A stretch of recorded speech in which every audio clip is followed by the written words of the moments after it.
Digit నెంబర్ల గురించి, అలాగే double digit number గురించి, ట్రిపుల్ డిజిట్ నెంబర్ గురించి, 4 డిజిట్ నెంబర్ గురించి అయితే తెలుసుకున్నాం. అందులో హైయెస్ట్ నెంబర్ ఏది, స్మాలెస్ట్ నెంబర్ ఏదో తెలుసుకున్నాం. ఇప్పుడు ఎన్ని నెంబర్స్ ఉంటాయి, సింగిల్ డిజిట్ నెంబర్స్ అసలు ఎన్ని ఉంటాయి అన్నది మనం తెలుసుకుందాం. సింగిల్ డిజిట్ నెంబర్స్ ఎక్కడి నుంచి ఉంటాయండి, 1 to 9 ఉంటాయి. వీటితో పాటు సింగిల్ డిజిట్ నెంబర్లో 0 కూడా ఉంటుంది కాబట్టి 0 కూడా సింగిల్ డిజిట్ నెంబర్ కాబట్టి సింగిల్ డిజిట్ నెంబర్లో ఉంటే టోటల్ 10 ఉంటాయి. నెక్స్ట్ వన్ వచ్చి డబుల్ డిజిట్ నెంబర్స్ ఎక్కడి నుంచి స్టార్ట్ అవుతాయి, 10 నుంచి స్టార్ట్ అయ్యి 99 వరకు ఉంటాయి. మొత్తం ఇవి టోటల్ ఎన్ని ఉంటాయంటే 90 నెంబర్స్ ఉంటాయి. నెక్స్ట్ ట్రిపుల్ డిజిట్ నెంబర్లు ఎక్కడి నుంచి స్టార్ట్ అవుతుంది, 100 నుంచి స్టార్ట్ అయ్యి 999తో ఎండ్ అవుతాయి.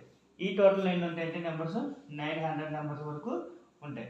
నెక్స్ట్ వన్ వచ్చి మనకి 4 డిజిట్ నెంబర్ ఎక్కడ స్టార్ట్ అవుతుంది, 1000 నుంచి స్టార్ట్ అయ్యి 9999 వరకు ఎండ్ అవుతాయి. ఇవి టోటల్ నెంబర్స్ ఏంటంటే 9000 నెంబర్స్ ఉంటాయి. ఓకే.